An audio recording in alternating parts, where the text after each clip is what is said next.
Hello, Deanna here, and thanks so much for being here. So today's video is a book review, and the book I'm going to be reviewing is The Midnight Library by Matt Haig. In this book, we follow main character Nora Seed, and Nora's life hasn't really gone the way that she planned. She has a lot of regrets in her life, and she's really just not happy with how her life went. It ends up becoming too much for her to bear. And that's when Nora is brought to the Midnight Library. And the Midnight Library is a very unique place in that the books are full of different lives that Nora has based on different decisions that she could have made in life. So Nora quickly realizes that while she's in this place between living and dying, why not take some chances and kind of see how her life could have gone if she had just picked some of these other choices. So she ends up opening these books and essentially stepping in to the life of each of these different worlds. Of course, with each life that she steps into, she just gets more and more confused about what she should have done and what decision was best. And soon before we know it, time is running out and she doesn't have much time as the library is essentially crumbling around her, and she needs to come to a decision on what life is she going to live. So I read this book through my book club. It was one of the choices that we had, and I was really intrigued by it. I am fascinated with the existence of possible multiverses, and especially around this time, I had just watched the Spider-Man movie Into the Spider-Verse, so I was really intrigued on this take on this book and what this book was like. And of course, this book was also really meaningful to me because we had lost someone in a really significant and impactful way, and I was mourning at that time too when I read this book. This was probably about a year or so ago, maybe less, and I had been in kind of a dark place myself in a little bit, mourning that loss, and so it was really cathartic in a way to step into this book and kind of see Matt's take on these heavy topics and kind of how he played that out in this story. I found the writing style of this very interesting because I found, like, when you were first just reading the first couple chapters, there was a lot of information about Nora coming at you.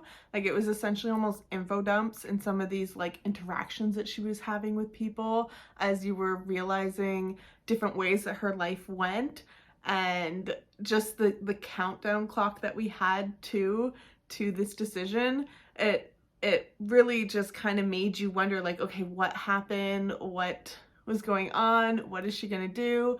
And that kind of drew me in as well and kept me reading this story to find out what was going on. I did feel like I had to set aside my disbelief a bit too, because this is obviously a pretty fantastical situation in that there's this midnight library, so there's this whole world building almost of like being able to pick up a book and go into this whole other world and the multiverses and all of that, and it can get your head spiraling sometimes going, well, what if I had made this choice or that choice, or what would my life look like? And so that was kind of interesting to have those thoughts sometimes as Nora was going through this too. Like, the idea that there's an infinite amount of worlds out there and lives, and like, what if like there's some Deannas out there that had chosen a different path? Like, what if there's a version of me that maybe had listened to my teacher and had a little bit more guts to pursue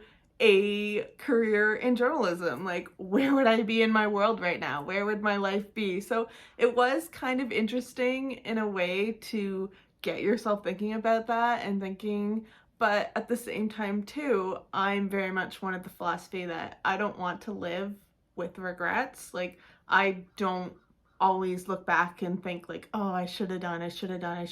Sometimes you can get caught in that easily, but I try to always just be grateful for where I am right now and think of those situations or decisions that I made more as lessons, as okay, that's how I grew to be here, or oh, I went through that because I can now face this or something. Like, sometimes easier said than done, of course, but all of those opportunities that I went through were opportunities to grow and learn. Because ultimately, that was my experience reading this book, and that's what my take on this book was this book is very much about looking back on our life choices and ultimately coming to a place of being grateful for where we are and accepting where we are in life and being able to have some gratitude for that and move forward from that. And I thought that was really well done.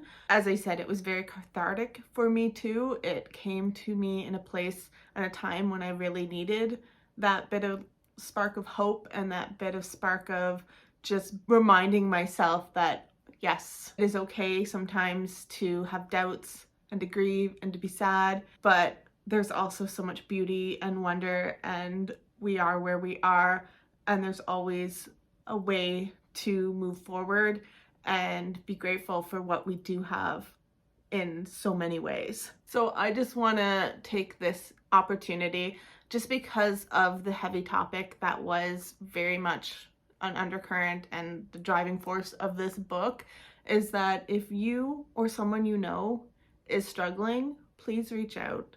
Please know that there are supports out there, that you are not alone, and that you are loved. And I'm going to leave some links down below. And if you have any links you want to leave too, because I'm in Canada, so a lot of mine are going to be Canadian based. But if you want to share some links as well, say from any of your areas that you live in that might help someone, then please feel free to leave that, because I think the more that we can help each other and just spread that knowledge that there is supports out there, just the better for anyone who might be struggling. So I do just want to put that disclaimer on here and say thank you so much as well.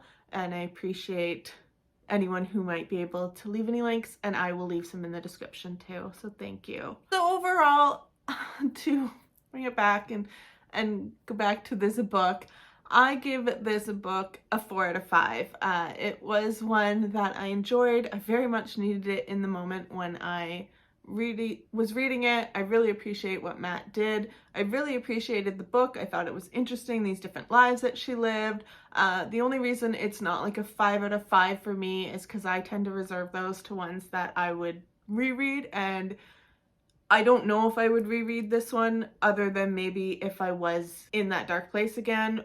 It was a bit of a heavier book in the grand scheme of things, so it would definitely be something that I'd have to be in the right mindset to read it again. And so I can appreciate what it was for when I read it, but I may not just pick it up again because it is a bit of a heavier underlying topic to me, and so might not be my first to reach for.